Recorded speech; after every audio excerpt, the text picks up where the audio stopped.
Moelleux, on va dire que c'est des mots qui poussent à une forme à la fois d'introspection, de regard vers soi, et à la fois une mise en avant de notre personnalité, de qui on est. Et je pense qu'avec les connotations plutôt modernes du moi-je, ça peut être un petit peu, un petit peu mal vu du moi-je.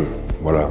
Ces deux photos qui sont tirées d'une série qui s'appelle Vanité, qui a été produite en 2017 et qui m'ont été demandées donc pour cette exposition-là. C'est une série qui est inspirée des maîtres de la peinture baroque et notamment du clair-obscur, notamment Caravage et de la Tour. Ce sont bien sûr des photos, ce ne sont pas des photos de tableaux. C'est vraiment de la photographie qui a été effectuée en studio et le but de cette série a été de vraiment comprendre au mieux comment travaillaient ces peintres-là de manière à reproduire leur style de lumière, de couleur, de texture. Et donc c'est passé par 6 mois de réapprentissage et ensuite de la mise en pratique donc au studio avec des techniques de lumière. Là, il y a une seule source de lumière, comme Caravage le faisait à l'époque. Et donc, c'est techniquement assez précis et à la fois assez simple, justement parce qu'on utilise une seule source de lumière.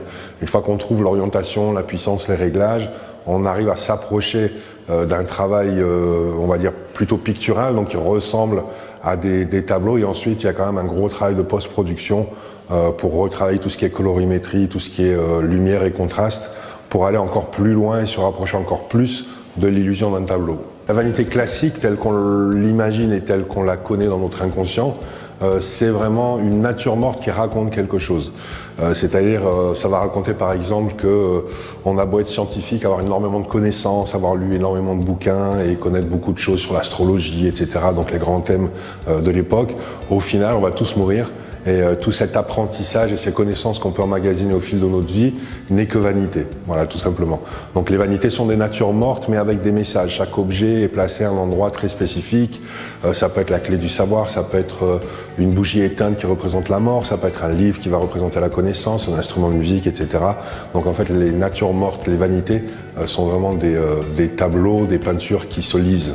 Dîner à Emmaüs, donc là encore une fois c'est pas une reproduction parce que l'original est bien différent, en tout cas c'est vraiment un hommage que j'ai voulu rendre à Caravage avec cette photo-là. Par rapport au moi-je, on a quand même Jésus.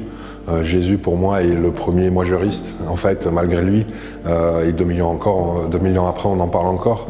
Donc voilà, et en plus c'est le tableau original donc de Caravage montre vraiment l'instant pendant lequel les apôtres qui l'accompagnent se rendent compte que c'est Jésus. Donc en fait on est vraiment dans la reconnaissance de l'autre, donc dans une forme de moi-je également. Et en plus de ça, ce qui me plaît énormément dans cette peinture, c'est que c'est une des premières peintures où le peintre peint l'instantané, c'est-à-dire que c'est posé bien sûr, mais le rendu est vraiment un instantané, où il capture le moment où les apôtres sont vraiment ébahis de s'apercevoir et de reconnaître donc que la personne qui est en face d'eux est Jésus.